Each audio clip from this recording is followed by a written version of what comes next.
Bonjour tout le monde et bienvenue sur ma chaîne l'étagère Otaku. Aujourd'hui nous allons découvrir ensemble ce manga qui s'appelle La Nouvelle Île au Trésor de Osamu Tezuka. Comme vous avez pu deviner, c'est bien sûr une reprise de cette fameuse histoire qui s'appelle L'île au Trésor, qui est un classique aujourd'hui, que tout le monde connaît. Donc avant de démarrer, je vais vous présenter vite fait qui c'est Osamu Tezuka pour ceux qui ne le connaissent pas encore. Osamu Tezuka est un mangaka qui est né à Osaka au Japon en 1928. C'est un très grand mangaka qui est très connu au monde, c'est l'un des plus anciens.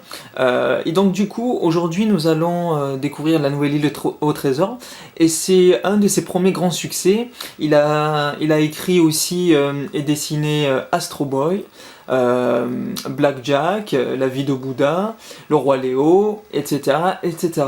Je pense que juste en voyant cette image, ce dessin, nous voyons de suite qui sont les méchants et qui sont les gentils. On va ouvrir le livre, je vais vous montrer à quoi ressemble l'intérieur.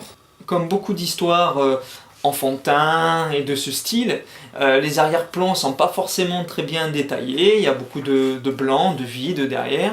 Mais bon, franchement pour une histoire comme ça suffit largement, il y a des dessins agréable, voilà. On retrouve vraiment bien l'univers et le style de coup de crayon de Osamu Tezuka, et ça nous fait totalement plaisir. Que même avec les yeux sans lire, sans se prendre la tête, on pourrait comprendre l'histoire.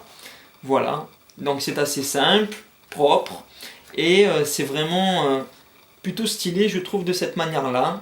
C'est facile à lire, et c'est vraiment du beau papier.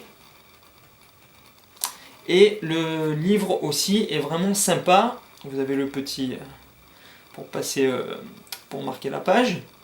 C'est du beau, c'est de la belle qualité. Il n'y a pas beaucoup de dialogue, de scénario. Donc en vrai, je l'ai lu environ en 35 minutes le bouquin. Voici un exemple d'une des pages du livre.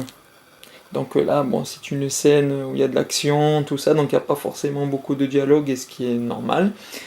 Mais voilà, dans l'ensemble, c'est assez comme ça. Donc c'est un livre assez rapide à lire.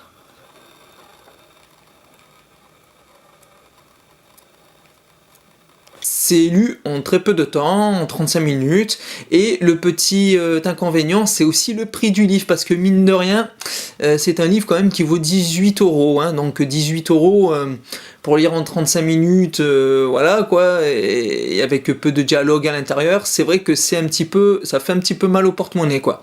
Donc bon, ça dépend de vos attentes, si vous avez envie de vous faire plaisir malgré tout, et découvrir, revisiter cette fameuse histoire de l'île au trésor, version Osamu Tezuka. Voilà, bon, on a vite fait le tour de ce livre. Là, c'est la fin de cette petite présentation. Je vous présenterai d'autres livres, d'autres mangas bientôt, d'autres figurines et autre chose. Voilà, on verra par la suite. Hein. Allez, merci, à bientôt.